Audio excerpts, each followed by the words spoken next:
Um, I met this young lady about 4.5 years ago, and she was speaking, and the first thing she said was she was definitely an addict, and she started sharing about the steps and the traditions, and she was on fire.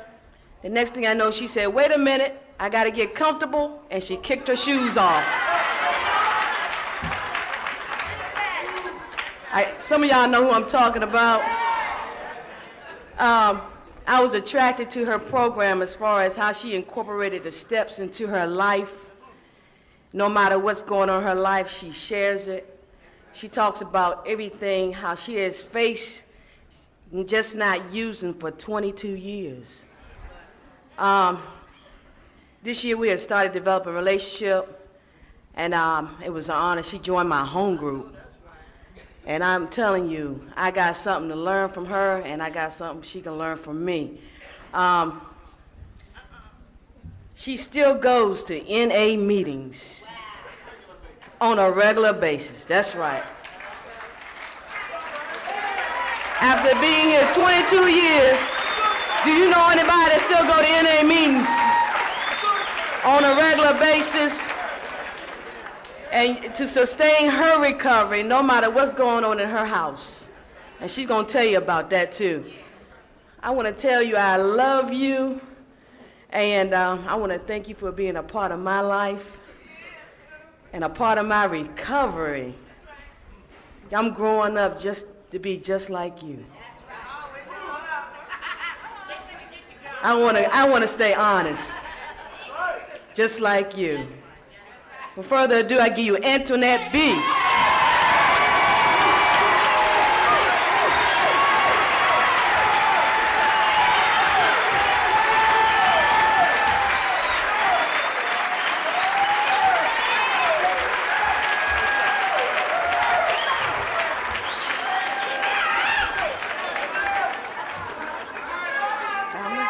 Hello, family. My name is Antoinette, and I'm definitely an addict. I'm just going to kick my shoes off and make myself at home, since I am at home. I would like to welcome each and every last one of you into our house, to our 23rd ABCNA Convention held in Hampton, Virginia. Woo! I'm serious. This is the place to be. We don't care if you're deaf, dumb. We got someone here who can interpret what's real. We don't care if you're beat up from the feet up, toe up from the flow up. We got something for you this weekend at this convention. And we just gonna have a good time. You know, we got unity of purpose. And that purpose is we're all trying to stay clean. And we're trying to carry a message, because this ain't no party, not really. I mean, when you look at why we're here, we're talking about life and we're talking about death. And the fatality rate, it continues to rise. But even though we're about life and death, we're going to let our hair down this weekend, and we're going to let it all hang out. See, some of y'all ain't seen me dance. I'm still doing the funky chicken.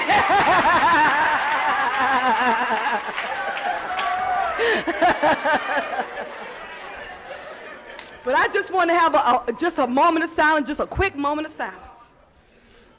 Just a quick moment of silence to reflect on why we're here.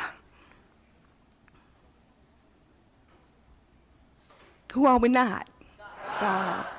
Grant us the serenity to accept the things we cannot change, the courage to change the things we can, and the wisdom to know the difference just for today. Yeah, keep coming. And when we talk about unity of purpose, and I think that's how this thing works, because see, I'm up here, I see everything. And I'm telling you, I feel the atmosphere of recovery in this room. They said that the atmosphere of recovery happens when 2 or more addicts come together and honestly share their experience, strength, and their hope. And like I say, without the atmosphere of recovery, we do not recover. And so what I'm going to do is I'm going to tell you how I was able to stay clean, because I got one key tag. I never walked up in here, this is my 99th relapse, and I learned so much. You know, for you who do, It ain't no shame, they say, in going out. They say the shame is in staying out. Because it takes courage to walk back in that door. And I'm serious, and I'm just saying what I think. Because like I said, I've never relapsed. And the book says they have never, and I like them odds, they've never seen an addict relapse who follows this program. Never. And that's why I believe with all of my heart that I just needed one key tag. And I can say that today I have 22 years, 11 months, and 13 days clean. Yeah, we do recover. The lie is dead. The lie is dead. We do recover. And we do recover to become productive members of society. You know what I mean? But I'm going to tell my story. And the reason why I'm going to tell my story, because that's all I have to share. That's all I have to share. And I have to share and let y'all know what worked for me, what worked for this addict. Because you know you can't fiend a fiend. I'm sure you can't fiend a fiend. Because I listen to the people when they try to tell me, you know, why they ain't doing this and why they ain't staying clean and why they ain't going to meetings, you know. And I said, well, I think I'm in a home group. What they say, no more excuses. I'm serious, no more excuses. And I'm going to tell you, I had to admit it. And when they said we had to admit that we were powerless over our addiction. If I had to do it, you had to do it too. And I'm serious, I came in here, I did not know I was an addict because I didn't hit bottom. And I'm sharing my experience, my script, and my hope. So you can't tell me it's right or wrong. I'm not a spoken for Narcotics Anonymous, and neither indeed can I be. I'm just not comfortable with these mics. Just can't get them right. Because I want to just let loose, but I don't want to, you know, blast y'all out of the rooms. Because I'm still excited about this thing. Because this program is saved my life. And I'm serious, this is the longest I've been able to stay stopped. Now I could stop, you know, when I couldn't score, when I ran out, you know, when I didn't have no money. But when I came up in here, y'all told me I had to do it just one day at a time, just for the day. And I'm telling you, all these years later, I'm still doing it one day at a time. And I'm not talking about fighting and scraping and struggling. I'm talking about being happy, joyous, and free. And I'm talking about imagining freedom. And what I'm doing is, if I treat my disease, and I treat my disease on a daily basis, and they said if I treat my disease, staying clean to take care of itself. You see what I'm saying? Because I got a deadly disease in which it is no known cure. They say it can, however, be arrested. That's right. The first thing we do is say we stop using, and then recovery is possible. And they talk about that we recover, you know, at different points. You know, didn't say what point. You know, and I know maybe y'all ain't guilty of none of this, taking people's inventory. You know, but I've been guilty. And say who recovering and who ain't recovering. We got PMS, physical, mental, and spiritual. The disease is PMS, and I'm not talking about permanent mean streak either, because someone's got that too. But they talk about that it was a solution that had eluded us for so long. And I'm going to tell you why I eluded this dope fiend for so long. Because I was looking. I was trying to see the solution. But the reason why I couldn't see the solution was because it was spiritual in nature. You see what I'm saying? When I'm talking about what is spiritual, and I'm talking about what is spiritual, people say, well, what is spiritual? Well, I'm going to tell you, spiritual is something that's invisible, but it's real. Somebody here, tell me how hopelessness, tell me how desperation, how does despair look? You can't tell me how it looks. Why? Because it's invisible, but it's real. See what I'm saying? And because the disease is spiritual in nature, the solution has got to be spiritual in nature too. So we had to do it. We had to admit that we were powerless, that I was void of all strength to rise above the obsession, the compulsion, and the total self-centeredness. When I came into the rooms of recovery, I had 13 months of abstinence because I wasn't going to work no steps. And I know none of y'all can identify with that. Because I know all y'all up in here, y'all working steps. You know what I mean? But I wasn't going to work steps. And I remember with 13 months of abstinence, having a knife going to cut my hand off because I couldn't decide which way to cut my wrist rather than work 12 steps. Now that's insanity on a deep level, y'all.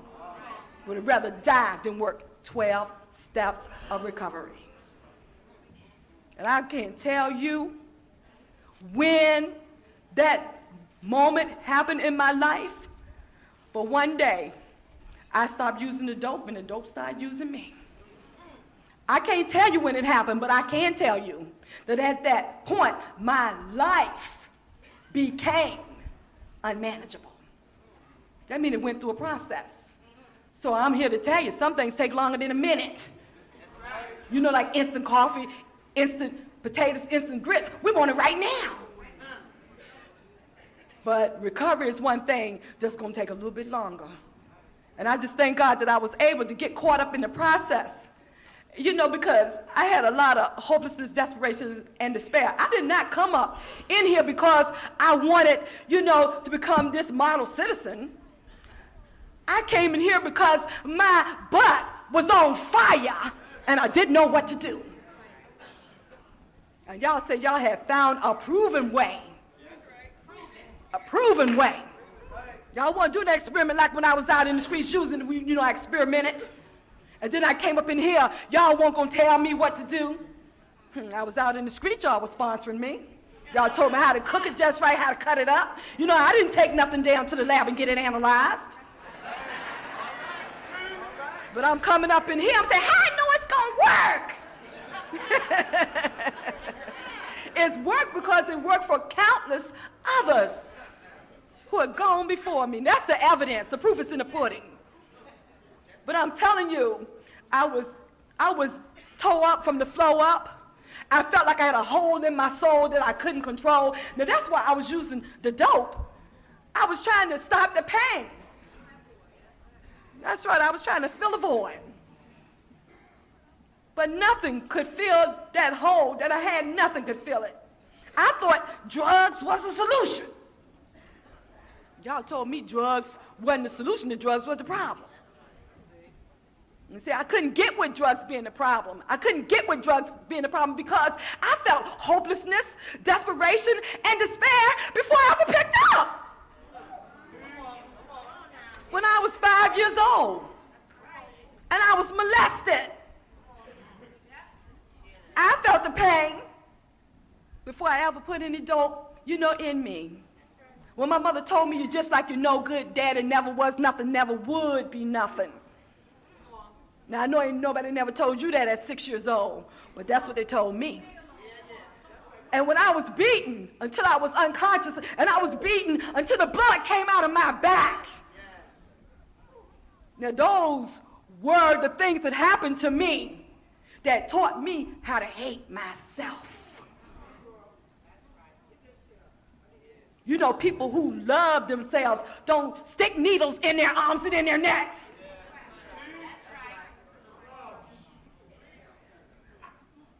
That's right. People who love themselves don't snort substances in their nose until their nose bleeds. I'm telling you, I was trying to stop the pain, y'all. I was trying to find a way out.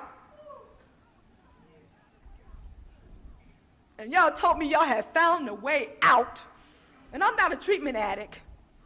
I didn't go to treatment center. I got clean in the attic of my house. When I got dope sick, and I began to puke, and I began to throw up until I throw up intestinal juices. That was the first time my God revealed himself to me. I felt this warm feeling that came from my head and went all the way down to my feet. And a deep sleep came over me. The reason why I say it was God is because I haven't used since that day.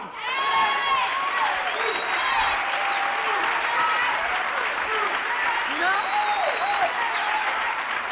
That's what I'm talking about. You can't lose with the stuff I use. I didn't find God. God found me. You know? He found me in the attic of my house. And what had happened, when I woke up, first thing I thought, with God, I thought, well, go to church. And I was like, well, no. When I was 13, the pastor tried to have sex with me. And my mother gave me to him. So I'm like, no, that ain't the answer. Let me try something else. And they say you can't get clean for nobody else. That's what they say. But I did not love myself enough to get clean. I had a daughter. She was 1 year old. I was an unfit mother, y'all. And maybe you don't know nothing about leaving your daughter because you got to get that next fix. And you know it ain't right. But you don't have no choice. You use it against your will. I didn't want to leave my daughter. I didn't want to pass out. Using all morning, all day, all night. But I didn't have a choice. I didn't have a choice, y'all. But Narcotics Anonymous, it gave me a choice.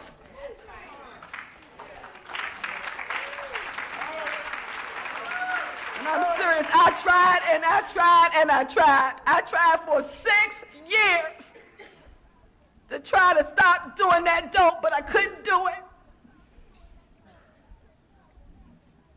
And y'all told me I never have to use again. And it was just God's amazing grace. It was by no goodness of mine. It was the prayers of the addicts that brought me to these rooms. How you have that chair in the center of the room for the addict, who haven't come around yet. Y'all were praying, having a moment of silence before the meeting and after the meeting. I'm so glad y'all prayed for me. And so what happened for me, I tried because I wanted to be a fit mother. I wanted to be the mother that my daughter deserved to have. But I just didn't have whatever it took. But when I came up in here, y'all told me never alone, never again. That's right. This is the first place I have ever been that anybody told me to keep coming back. I went to church. They told me don't come back. I went to my mother's house. She said, get out. Don't come back. I came up in here. Y'all said, keep coming. Now y'all say, keep coming back. And I just kept coming and kept coming and kept coming. Because it said we came. Then we came too. I was spiritually knocked out. I was spiritually unconscious. That's right, we came. We came too. And then we came to believe. And it was in the coming to believe process that I began to be restored to sanity. I'm serious. And I was looking for love, y'all. I'm serious. I was looking for love, but I was looking for love in all the wrong places. I'm just trying to share my story. And I'm telling you, I thought I had a power that was greater than me, and it wasn't loving and it wasn't caring. I was a bum magnet. I'm serious. The sicker those men were, the more I loved them. I was just, I'm serious. I'm serious. I married my father 3 times, and the last time I married my mother, so maybe I'm doing a little bit better, y'all. I believe in marriage. I've been married for over 30 years, except for 4 different men. But I'm serious. I was trying to find somebody, and I can't keep getting married so I can have sex, y'all. Because, you know, after you get married, the sex stops. I hate to break the news to you. You know, you think it's going to be like that? I don't think so. I'm serious. I'm saying 4 different times it changed. And I was thinking, well, what's wrong with me? You know, I had him, he left me for another woman, left me for another woman, left me for another man, left me for another woman.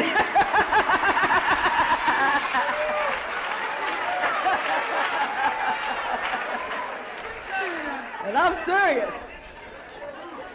And I was practicing insanity on a deep level because I knew that it had to have been somebody for me. I'm serious. But what happened was, I found out that sex wasn't sexually transmitted, but insanity is. I hate to break the news to you. I'm serious. I hate to break the news to you. But that ain't the way we get it, y'all. We got to work them steps, y'all.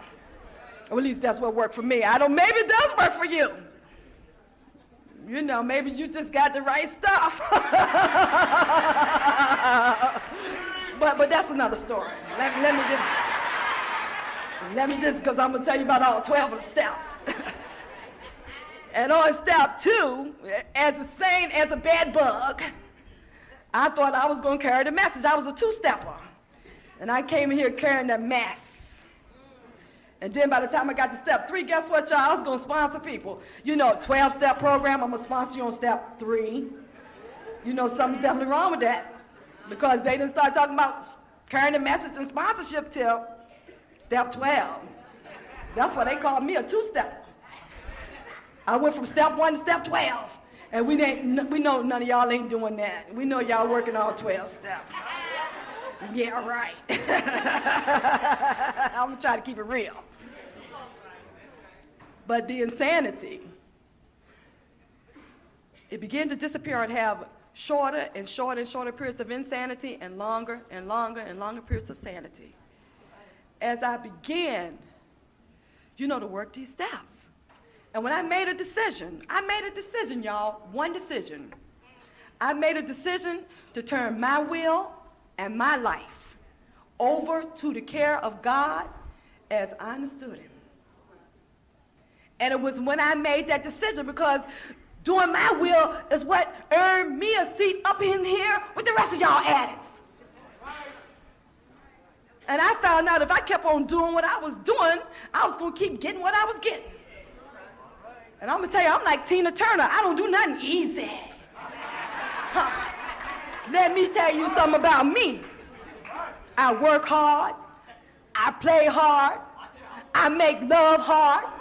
And I do my recovery hard. Because like I say, I don't do nothing easy. I'm serious. Anybody who can use can stay clean. I'm serious. But I just substitute going to the dope man with calling my sponsor. I substituted medication with meditation. I replaced going to the drug houses with going to the meetings. See what I'm talking about? And so I had to make a decision that I wasn't going to do my will anymore, because y'all told me that I was rationalizing the most outrageous sort of nonsense for the mess that I made out of my life. I didn't know that I held my life in my hands based on decisions and choices that I make. I thought I was the victim until I did step 4, you know, took a fearless and mortal inventory of myself. Because you know something wrong every time I looked in the mirror. I kept seeing you and you and you and you. Don't you think something wrong with that? But I come up in here, and for the first time in my life, will the real Antoinette please stand? I got introduced to the real Antoinette. I had to take a look. And I didn't want to look because I thought I was this awful person. But I found out that I wasn't this horrible person. I was critically ill. And because y'all knew the way out, y'all could help me. Y'all said, hold on, honey, help is on the way. Just have to hold on and don't quit 5 minutes before the miracle.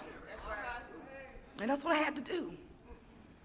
And I had to take an inventory of myself, and I had to do it, guess what? And say we. So that means y'all got to do it too.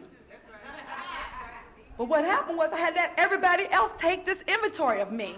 And I had let everybody else tell me what I was and what I wasn't. My husband told me that I was so ugly that I couldn't pay nobody to have sex with me. And maybe ain't nobody never told y'all that either. But you know, when you beat up from the feet up and you got knots all on your head, of course nobody don't want to make love to you. You can't even hardly give it away when you're looking like that. You know, rip your hair out by the roots and tell you how ugly you are. And maybe y'all ain't been abused. You know, maybe every man y'all got, you know, was like Alice in Wonderland, like Snow White and 7 Dwarfs. So she had 7 men, and she still wasn't happy.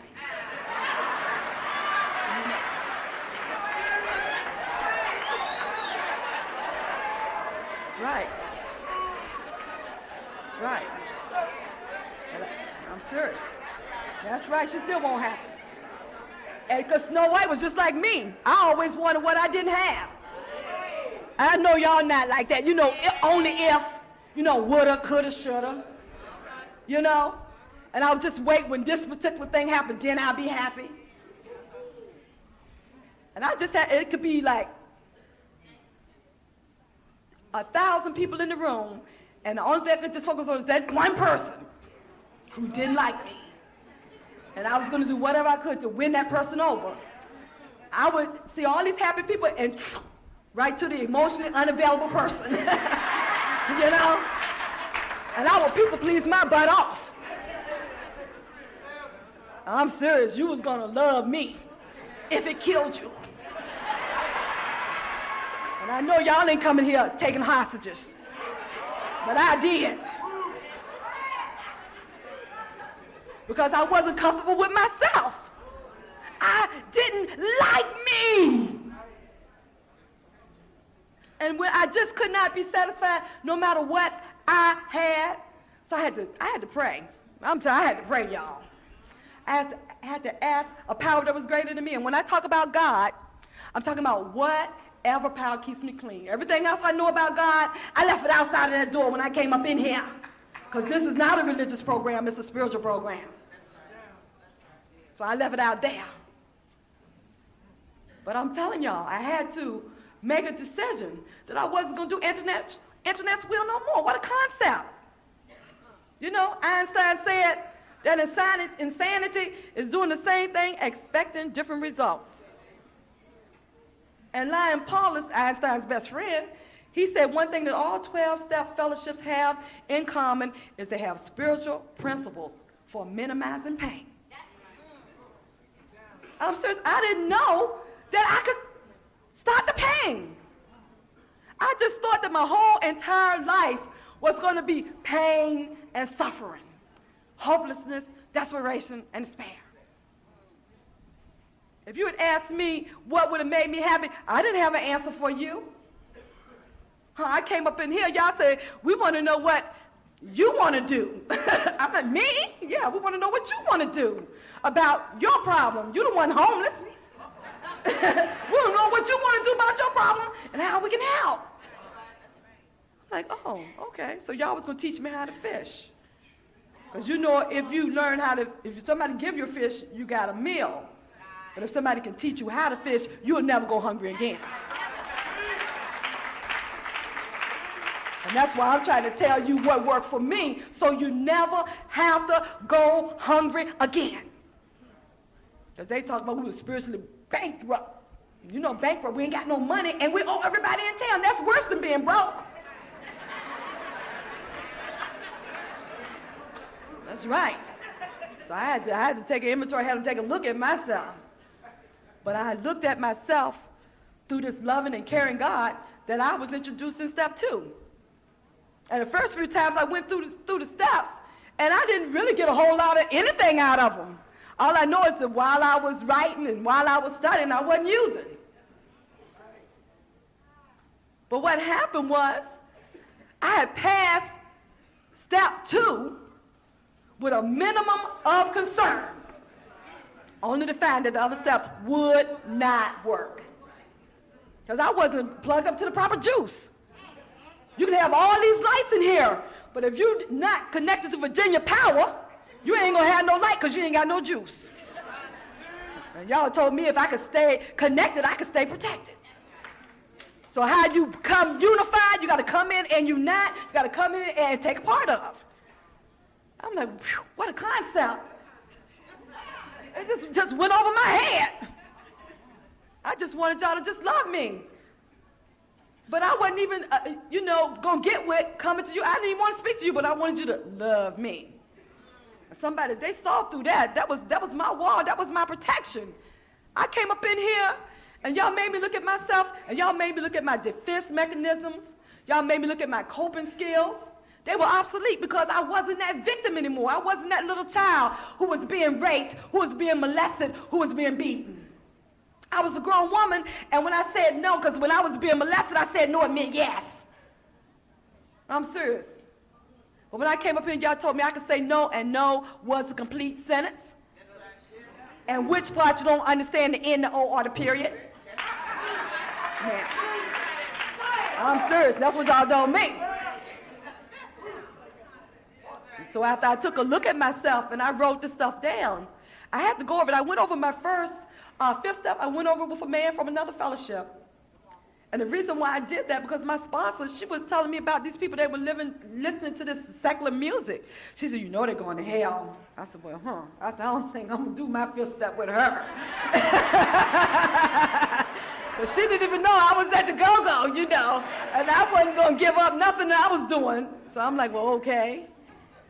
And I picked this man, and he's been dead for 15 years, and he said it was okay because now my story is a part of his story. And so what had happened, I had to admit, here we go admitting again, the exact nature of my run. We had to tell it because the disease told me don't think, don't talk, and don't feel. And maybe your disease didn't tell you that. And my mother told me what happens in our house stays in our house. And my father will look at you right stern. He said, and if I want you to have a decision, I'll give you one. And maybe y'all can't identify with that either. Because we would wait till Daddy get home to see what kind of night we was going to have. And Daddy came in and we spoke and he said, hi. We jump up and we get the plan. Party, Daddy's home, And we spoke and Daddy didn't say nothing. We started tiptoeing around. And whatever you do, don't make Daddy mad. I'm serious, because you won't like him when he gets mad. He started breaking stuff out like TVs, Wonder's teeth, So you don't want to make Daddy mad. So I had somebody else telling me how to feel. I saw Daddy choking my mama, and my mama like, don't believe your lying eyes. He wasn't choking me. We were just playing. But that taught me, that my feelings weren't real. That taught me I couldn't trust what I was feeling or what I thought I saw. You see where I had to take a second look? I had to take an inventory. But I'm going to tell you, there had to be another human caught up in the process. Because that first fifth step, it changed my whole entire life. Because I had wrote everything down and I had highlighted everything in yellow to make sure that I'm not going to share this stuff. So everything I wasn't going to share, I highlighted it because I was really surprised that I wrote some of that stuff there because I had the kind of secrets that I said I would take to my grave. And I vowed I would never tell nobody. But this step 5, gave me permission to tell secrets. And I told everything, y'all. But what happened was some things like I had that I wasn't going to share was that I had stole from my mother. He said, I beat, raped, and robbed my mother. And like we're on the couch, and I'm moving over a little bit, First we like huddle together, we in this thing together, And I told him that I had an abortion. I had killed my unborn child. And he said he went to jail for murder. I'm like, okay. I'm just started moving over, And so we went through that, and then I started sharing stuff that I hadn't even wrote down because because there was no way this guy could have, thought bad of me. He wasn't going to hate me. I mean, this guy, he did stuff, that made my stuff look like this, and his stuff was like this, So I started telling them stuff, but here's the hit. Here's the hit right here. He told me that everything that he had done, God had forgiven him. That was the hit. That was the recovery hit right there. Because you see, I caught a little bit of hope. Because if God could have forgave him for what he did, I know I was off the hook, y'all. And all I needed was just one little teeny spark of hope. Because you know a little teeny spark of hope can burn down a whole forest. Because without hope, I couldn't live. That's why I told you I came up here hopeless and helpless. And I'm serious, and it really humbled myself to go to another person. Because, you know, I was better than, and you was less than. And I know y'all didn't coming on image time, you know, looking down your nose, and I knew I was dying inside. Oh, I'm fine. What Rita Faye say? What, effed up, insecure, neurotic, egocentrical? Yeah, you fine, all right. Yeah, fine.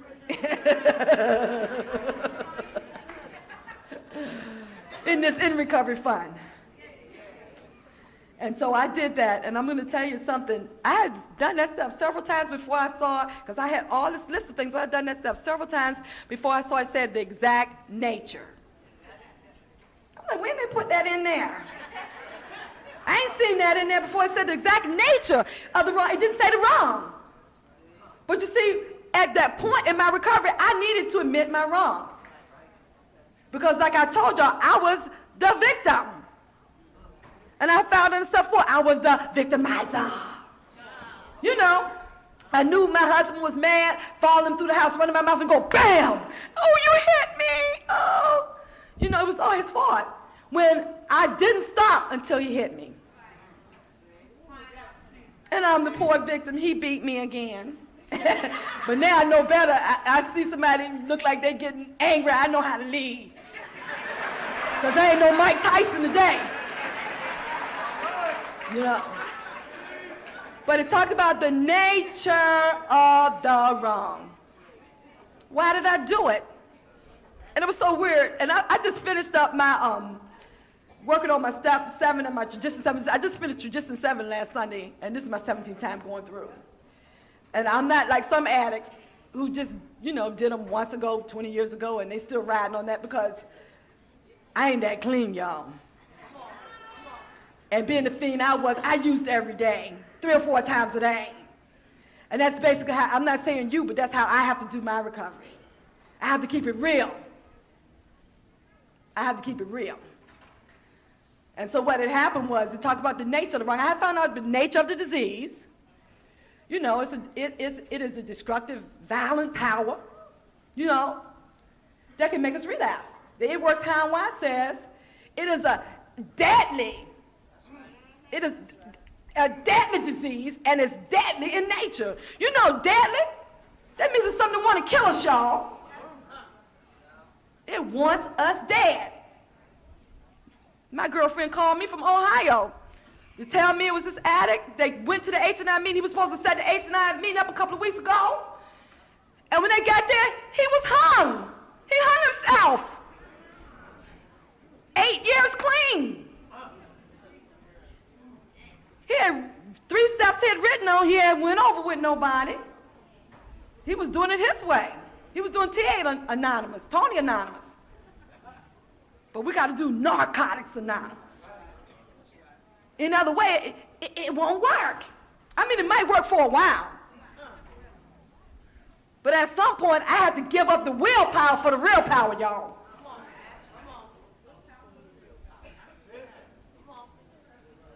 That's right. And it talked about the nature of God, loving and caring.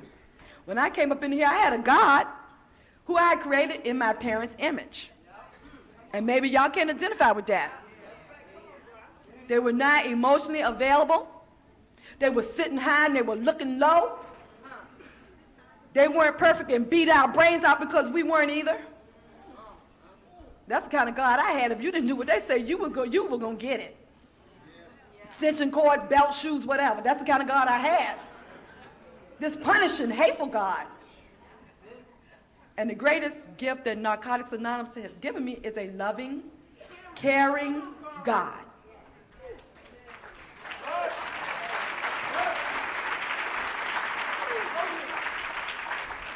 And so I found out about the nature of the disease. I found out about the nature of God. In step 4, I found out about the nature of my nature. Like I was struggling with that anger. And I mean, it was anger, it was blind rage. And maybe y'all came in here happy, joyous, and free, but I didn't, y'all. I came in here fighting. Had to be put out of the room for fighting. Because I thought y'all were sharing, I told you something, you told them. I didn't know an addict is an addict is an addict. I didn't know we all had the same story. You know? I was the center of the universe. When I walked into the room and y'all stopped talking, of course y'all were talking about me. Who would have thought it? I was not the center of the universe, y'all.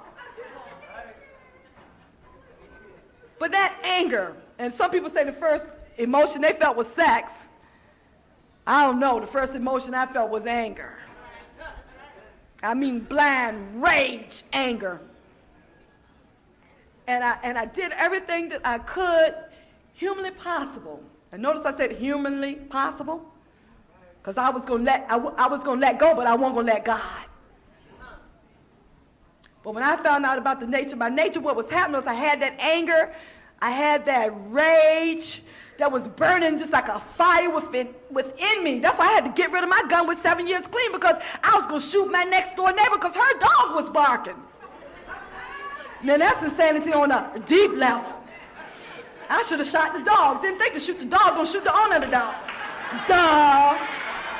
You know? I was stuck on stupid, y'all. But the thing about the anger, we always think everything is a bad thing. Because I was looking at stuff really negative. You know, I had green glasses on, so everything looked green. But actually, anger was like the first sign of life. Because when I was taking that dope, it didn't just dull the pain, it killed all my other emotions. And when that anger began to rise up, it's just like somebody who is paralyzed and they're sticking pins in your leg and you praying, please let me feel the pain. Because we know if we can feel the pain, it's a possibility we might be able to walk again. So that was a sign that I was no longer the undead. That I began to be awakened. And so when I felt that anger, and along with it came, guess what? Judgment and self-righteousness. I didn't know that we were not put here to see through people, that we were here to see people through. I didn't know that.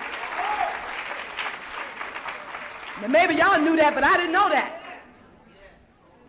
But I'm going to tell you why the judgment and self-righteousness was so good. Because I was looking at you, I was judging you, all of a sudden I wasn't the center of the universe no more. What do you mean somebody else is on this planet with me? You see what I'm saying? So I was coming out of myself, I was awakening. Not just to awareness, a God awareness and a self-awareness, that anger, self-awareness, and aware of other people. You see what I'm saying? And so, but what happened was, I didn't know that was a part of my human nature. I didn't know that that's what humans are. Humans have anger. But I had the anger that steals and kills. Steals all the joy that you got. But I came up in Narcotics Anonymous. And y'all taught me about the anger that heals and builds. You know, the anger, constructive anger that sets things right. You know, that makes me get up off the floor instead of being a doormat for somebody to walk on. I stand up and I'm hung on the wall like the Mona Lisa now. Because of anger, I'm not going to take that. Them people told me they abolished my job after 32 years. Do they know who I am? You think you've been somewhere for 32 years, you're like a permanent fixture, like a toilet or a sink. You know, who throws their toilet out? You know? And I got so angry. It's part of the nature of our nature. That's why I couldn't get rid of the anger. What a concept. Just went over my head, y'all. And so what had happened was, I had to, become entirely ready to have God remove my defects of character. Not me, but to have God do it. As long as I tried to do God, like, okay. I didn't realize that if I stopped doing the things that caused me pain, I wouldn't be having pain. I didn't know that. That went over my head too, y'all. And what happened was I began to internalize and understand exactly what a defective character was. And this is my experience, strength, and hope, y'all. Any emotion that I was experiencing, if I added obsession, compulsion, and total self-centeredness to it, it became a defect.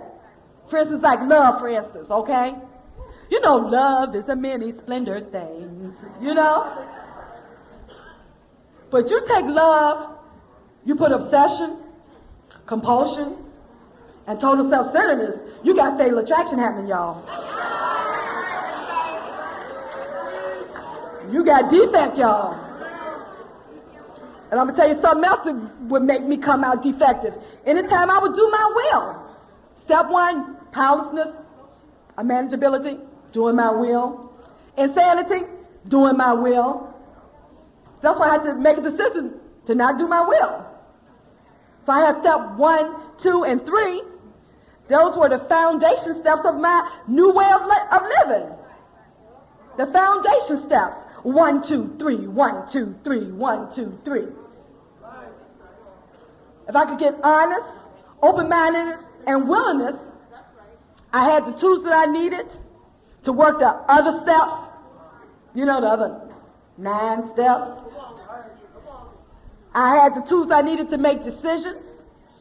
I had decisions that I needed, to do the life-on-life term stuff.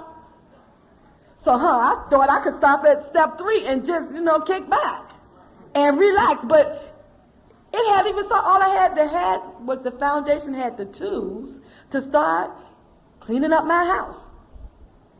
Because I found out that the only time I can be happy is to be here now. If I'm in the past, I'm dealing with a lot of guilt and shame. If I get into the future, I got fear and doubt and anxiety. So I have to say, Antoinette, be here now. And when I'm able to be here now, then I'm able to enjoy my life. I'm able to be happy, joyous, and free. And all that happiness that I was telling you I was trying to find, I found out that I got happy when I started helping y'all be happy. When I got out of myself and started trying to help y'all get out of your pain and your suffering, then all of a sudden, I got happy. I mean, what a concept. What, give it away in order to keep it? That sounds like nonsense. I won't give it nothing up. Because I was looking at what I had. It's like having $5 in your hand, and you got to open up your hand to get that $1 million. This hand was not coming open, y'all. I was really, selling myself short. And so what had happened was, I had to, look at this thing about the defects of character. And I had to let go of those old coping skills that I didn't need anymore, because I'm not this poor helpless little child anymore. And so I found out that I had to go a step further. And this time when I did my step 7, it was off the hook. It was really off the hook, because what happened was I saw step 7 the way I remember the way it was before the basic text came out. And we used to talk about defects. That was stuff that we were doing, and shortcomings was stuff that we were not doing. Things that responsibility I was not taking, like balance my checkbook. And you know what? I was complaining about not getting sex. And I started chasing my husband around the house. He said, we ain't going to do some more step work, baby. So, he was getting something out of the step work too, y'all. It works if you work it, So I got to stepping and working it, But anyway, that's another story, y'all. Maybe I shouldn't even go there.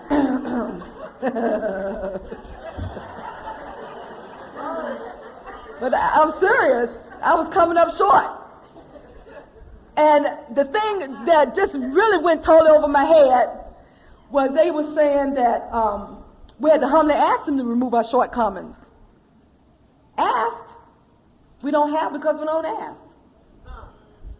And maybe y'all not guilty of this, but I'm walking around the house, not speaking to my husband, and the poor thing, he ain't got a clue. What is wrong with me, why I am not speaking to him?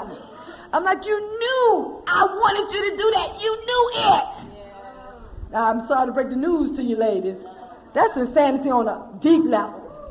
Because I was mad at this man because he did not read my mind. We know y'all didn't do that.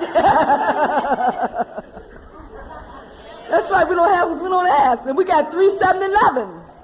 That's the action steps. The talking to God steps 3, 7, 11.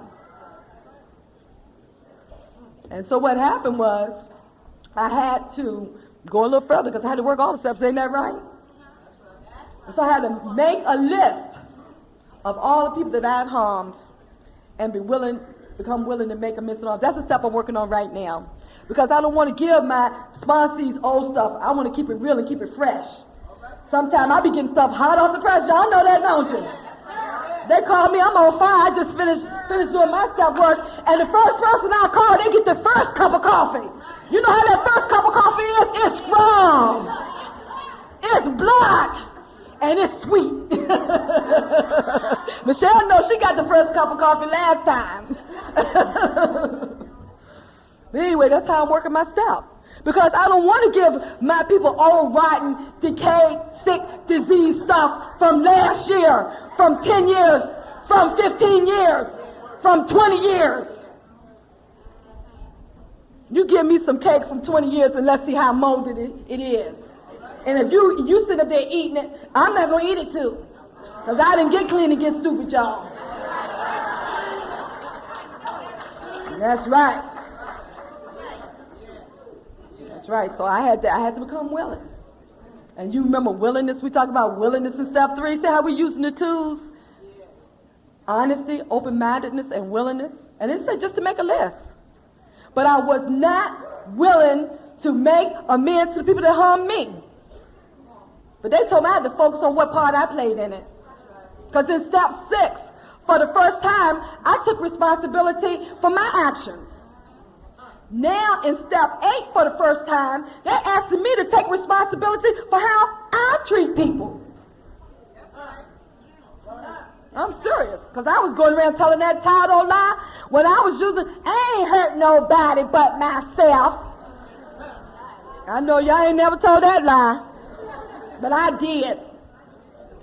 That's right, I ain't hurt nobody but myself. And the basic text says usually anybody we came in contact with got hurt. I'm serious. So I had to make direct amends wherever possible. And they say we, so I had to do it. Guess what, y'all? Y'all had to do it too. I'm saying, if you go get the same cake I got, you're going to have to follow the recipe.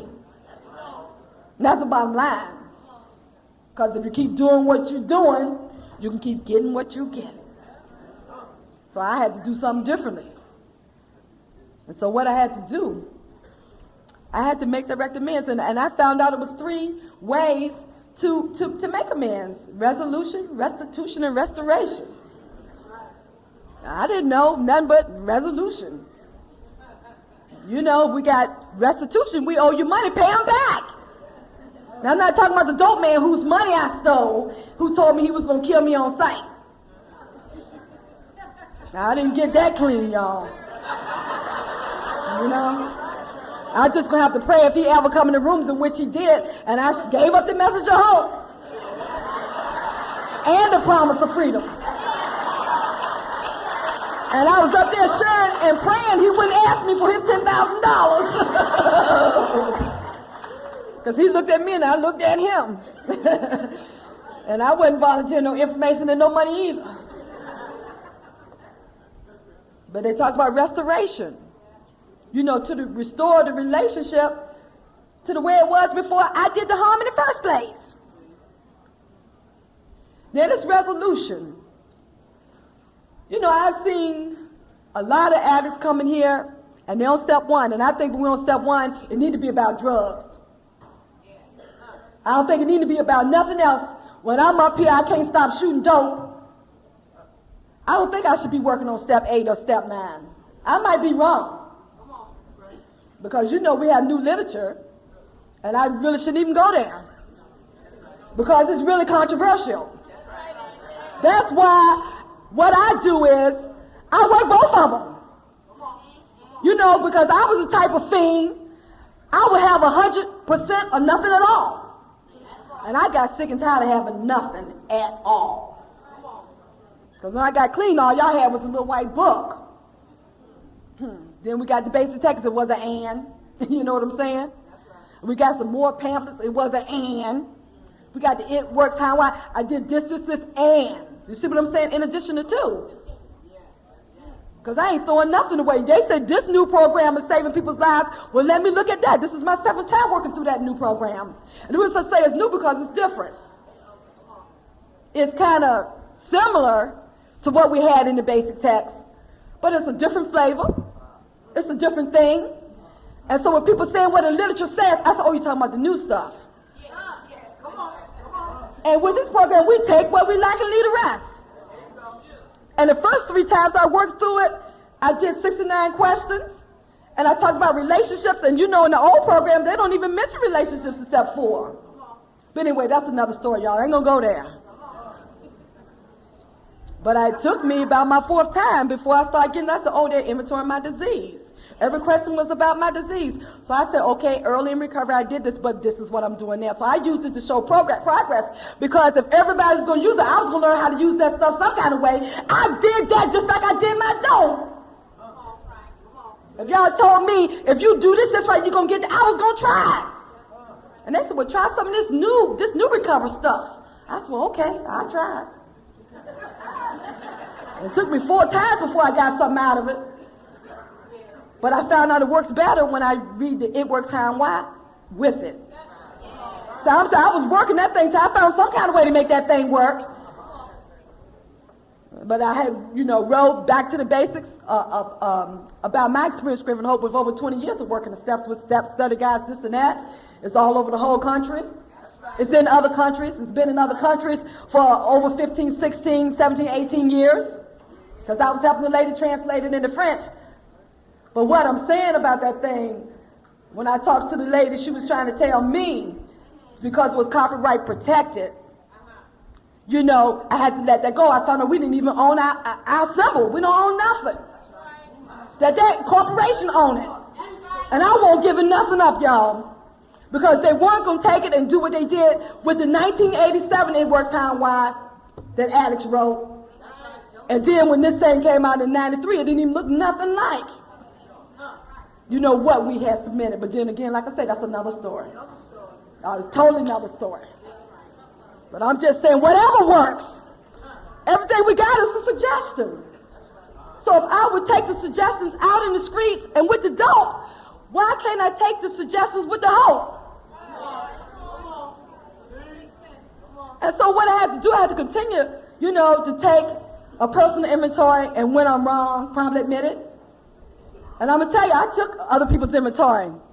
And I would talk about you just like I didn't even have no past. And I know y'all ain't never did that. But I did it, y'all. And what I had to do was, I had to take an inventory of myself. I had to look at myself. I had to do the 3 R's. Take responsibility, stay in reality, and I had to take risks. It didn't say if I was wrong. It say when. Because it knew that I was going to get clean and get perfect. So it said when, so this is the way out, y'all. The way out from the guilt and the shame. When I was wrong, probably admit it. Somebody said, we know what you did last summer. Every time you get ready to share, yeah, she did this and she did that, she said that and she said that. But when you get up and say you were wrong, you just stole their thunder. Whew. That's the end of it when you say, I did it, I'm sorry, I was wrong. But with the newcomer, the only, amends that we can make when we're on step one is to stop doing the dope. To change the behavior that caused the wrong in the first place. That's resolution. And not only at that point, on step one, when I stopped using dope, I'm making, amends to myself, amends to my family, and I'm amends to society. And so what happened was, I had to keep going. I had to improve, that relationship that I had started in step two, when I came to, and I came to believe. And the reason why I had to improve that relationship is because without step 11, it ain't gonna be no spiritual principles. It ain't gonna be no spiritual awakening. Without step 11, it ain't gonna be no sufficient message. To attract, the addict, because it's attraction, not promotion. And so what I had to do was, I had to talk to the God of my understanding. If you don't dial my phone number, you can't get me. But you have to dial that number up. And I'm here, I'm dialing this number, and it goes ring, ring.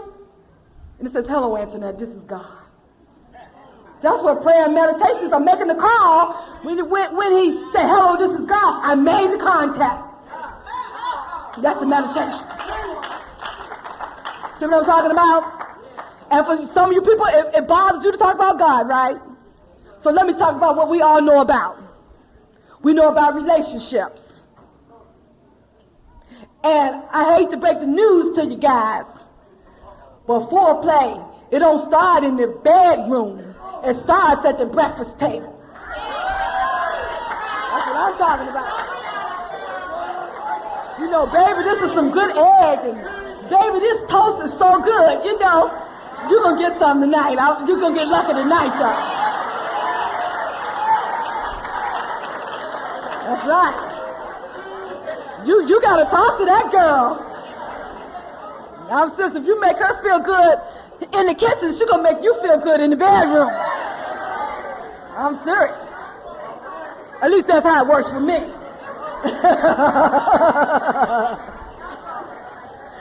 And the way it is, men, they're just like dry leaves. And women, we just like charcoal. With them dry leaves, you just light it up and whew.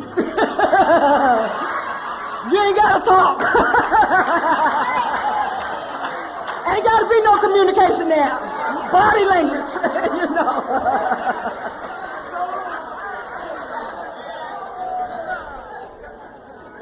But the way it is with us girls, we charcoal, You got to put a little lighter fluid on to give a little perfume. Keep sparking till you just get that spark. And you got to fan it and blow it.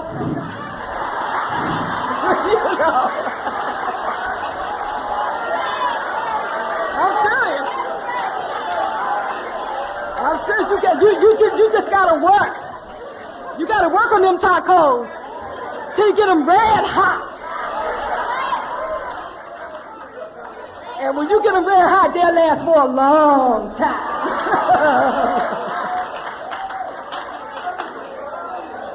I'm just trying to make it plain, y'all. Because I know everybody knows something about a relationship, or we're in a relationship, a reactionship, or something. Because I'm going to be reacting to something, y'all. So what happened is, we are like the dry leaves, and God is like the charcoal. We got to spend time with our God.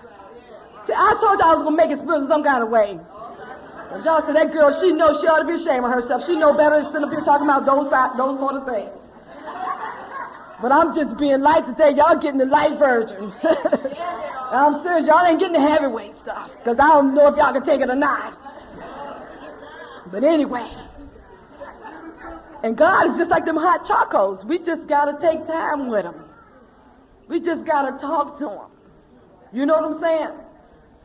I mean, they talking about we doing this and we talking to God and we listening to God and, you know, all that kind of stuff. And we loving our husbands just right and cooking for them and cleaning our houses. And they cooking for us and cleaning our houses, you know. It go both ways, you know.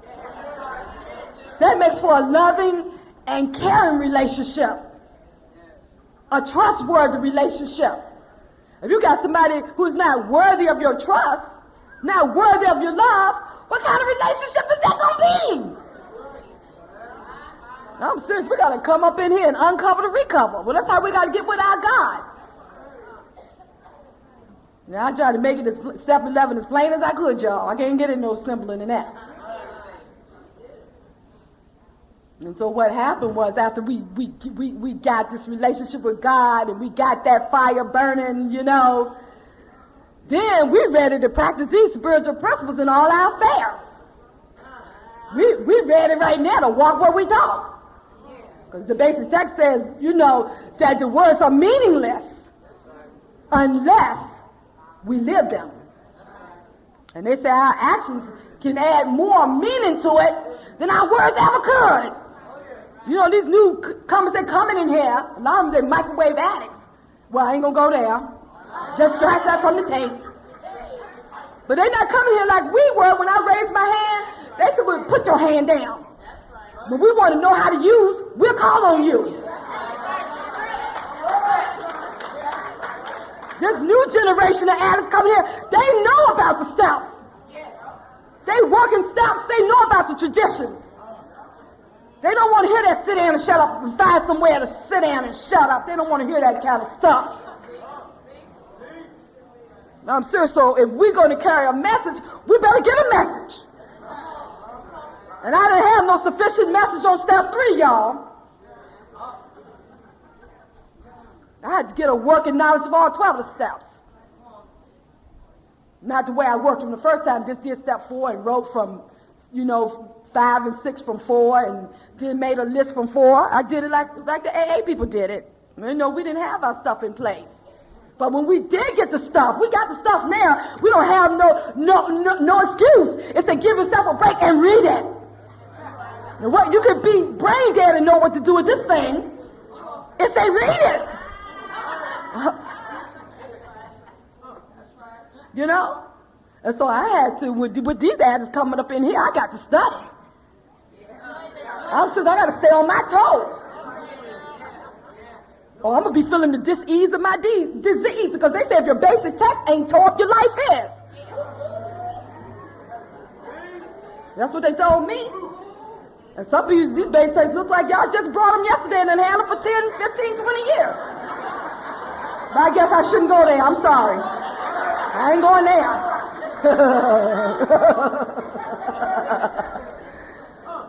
But I had, you know, I'm going to sponsor people. That means I got to get something in order to give away. They don't want to give it away in order to keep it. You got to get it in order to give it away, in order to keep it. You know what I'm saying? What a concept. You know, and when I got, you know, first started sponsoring, I didn't understand sponsorship. I had like 16 women I was sponsoring, and I would get up there and share. I don't know who sponsored the other the most, me or them. I don't know who got more out of this, me or you. I had those 16 women sponsoring me under the disguise of me sponsoring them. I was sick and diseased, and they were picking me up and they were carrying me because I didn't have anything to give to them. I was codependent, and the only healthy codependent relationship is the relationship that I have with God. And I had to stop using these girls and pretending like I was sponsoring them. I had to start studying, and I had to start teaching. Each one, teach one. That's the heartbeat of this fellowship. Anyway, he told me I'd run out of time. But I just want you people to remember why we are here. We're here to let our hands down, have a good time, and we're here to unite and get the spirit of unity this weekend. I'm an addict named Antoinette. Thanks for letting me share. Woo! Woo, woo, woo.